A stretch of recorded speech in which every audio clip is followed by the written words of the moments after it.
Welcome back to the deep dive. Today, we're going to tackle something I think everyone has felt at some point, disappointment.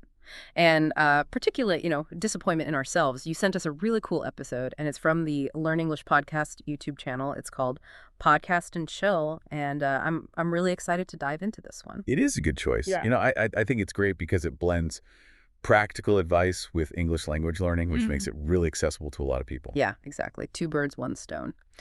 So before we jump into the content itself, what would you say is like the core mission of our deep dive today? Mm. I think it's about moving beyond the simple feeling of disappointment, you know? So we'll explore why we feel it, where it comes from, and ultimately how we can turn, those yucky feelings into something more positive. Ooh, I love it. Turning lemons into lemonade. Okay, so the hosts of this episode, Leo and Gwen, they start off by reminding us that feeling disappointed is incredibly normal. And actually, they cite research from the University of California that says nearly 70% of people regularly experience self-doubt. That's like, wow, that's a lot of us. It is, and I think what's important here is their emphasis on acceptance. Instead of fighting those feelings, the first step is acknowledging them. It's okay to feel this way. Yeah. So important. They even suggest actually saying to yourself, it's okay to feel this way. I'm allowed to be disappointed. Do you think that kind of verbal affirmation can really help to shift our mindset?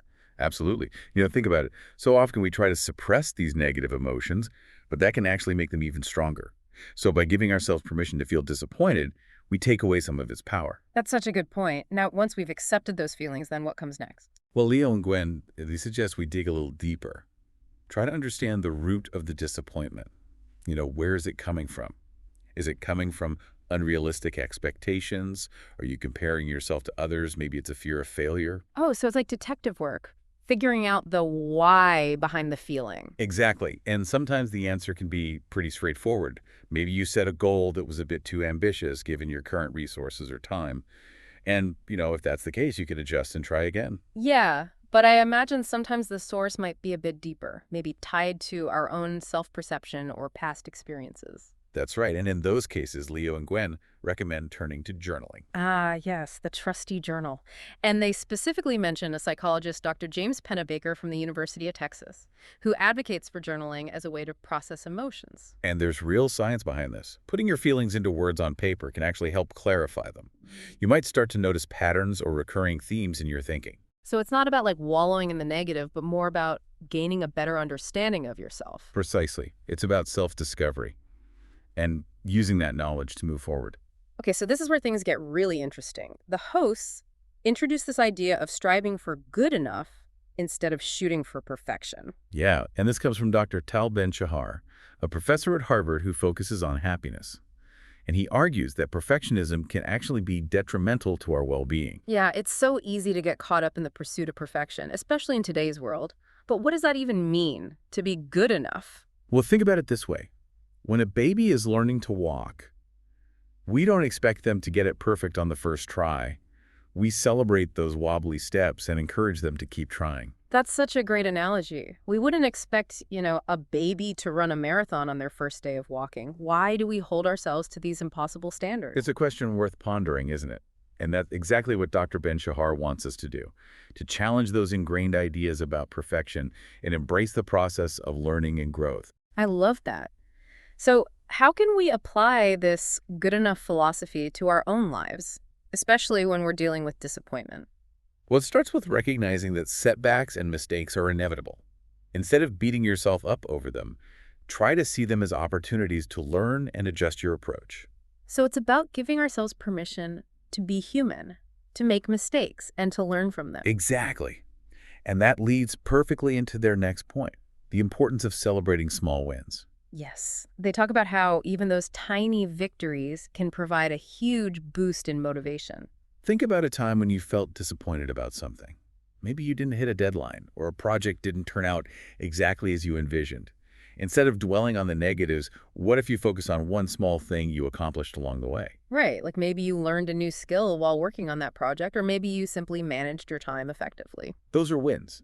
They may seem insignificant on their own, but they all contribute to your overall progress. And those little wins, they can help to build momentum and keep us moving forward even when we're facing challenges. Absolutely. And speaking of challenges, let's talk about mistakes. We all make them, and they can be a major source of disappointment. But Leo and Gwen offer a really interesting perspective. They suggest viewing mistakes as opportunities for growth. They even tell a story about Sarah Blakely, the founder of Spanx. She faced countless rejections and setbacks while building her business. Wow, I can only imagine the disappointment she must have felt at times. But instead of giving up, she viewed each obstacle as a chance to learn and improve. And ultimately, her resilience and ability to learn from her mistakes helped her create a wildly successful company. I think it can be tough to embrace that mindset in the moment, especially when you're feeling discouraged. But it's such a powerful reminder that mistakes don't define us. They're just part of the journey. Exactly. And this brings us to another important concept, self-compassion. Yeah, this is where I think things get really powerful. They bring up the work of Dr. Kristen Neff, who's known for her research on self-compassion. It's such a buzzword these days, but what does it actually mean to be self-compassionate? At its core, self-compassion is about treating yourself with the same kindness and understanding that you would offer to a close friend. It's about acknowledging your struggles without judgment and recognizing that you're not alone in your experiences. Oh, so it's like that internal voice we all have. Instead of being our own harshest critic, we become our own best friend. Exactly. And Dr. Neff actually suggests a really helpful exercise. Imagine a friend came to you feeling disappointed about something. What would you say to them? How would you comfort them? Now try applying those same words and that same tone to yourself. That's a great tip. I think it's so easy to fall into the trap of negative self-talk, especially when we're feeling down. But consciously shifting that internal dialogue can make a huge difference. It really can. And it's especially important when we're trying to overcome disappointment. Because self-compassion gives us the strength and resilience to pick ourselves up and keep going.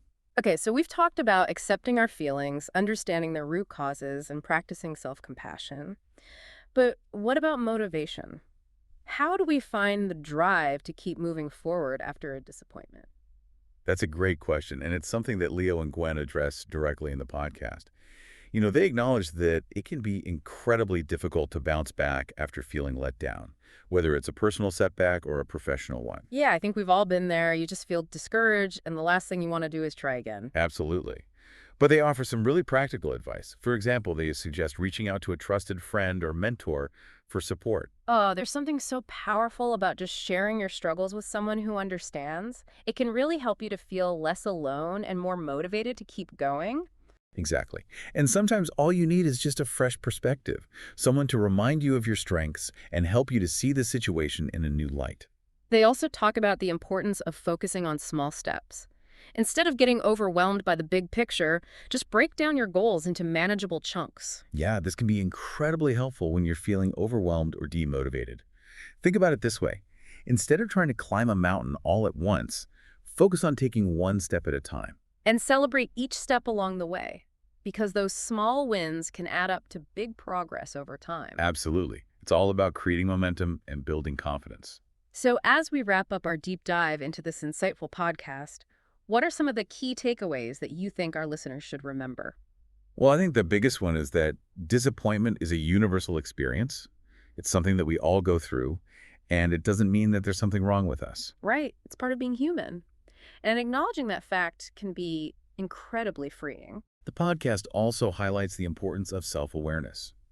Taking the time to understand where those feelings of disappointment are coming from can empower us to address them more effectively. And once we understand that root cause, we can start to develop strategies for overcoming those challenges. Exactly.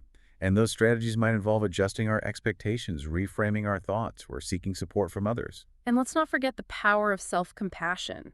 Treating ourselves with kindness and understanding can make a world of difference, especially when we're facing setbacks. It's about remembering that we're all works in progress. We're constantly learning, growing, and evolving. And that's something to be celebrated. I love that. So disappointment is inevitable, but it doesn't have to define us. By understanding its nature, we can actually use it as fuel for growth and resilience. Wow, this has been such an eye-opening deep dive. I feel like I've learned so much about not just dealing with disappointment, but like actually using it to my advantage. What about you? What stands out to you as maybe like the most valuable takeaway? Hmm. You know, for me, it's the reminder that even though this podcast was, geared towards learning English, the advice about disappointment is so universal. No matter what language you speak or what goals you're pursuing, We all encounter setbacks in life. It's really how we respond to those setbacks that truly matters. You're so right. And I think sometimes we can get so caught up in the specifics of a situation that we lose sight of the bigger picture. Hmm. This deep dive has definitely helped me to kind of broaden my perspective. And it's given us some pretty concrete tools to use the next time we find ourselves, grappling with disappointment. Yeah. Like that exercise Dr. Neff suggested about talking to yourself the way you would comfort a friend.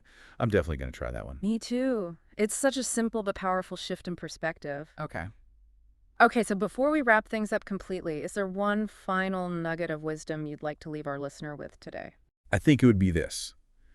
Don't be afraid to embrace the journey, even the messy parts.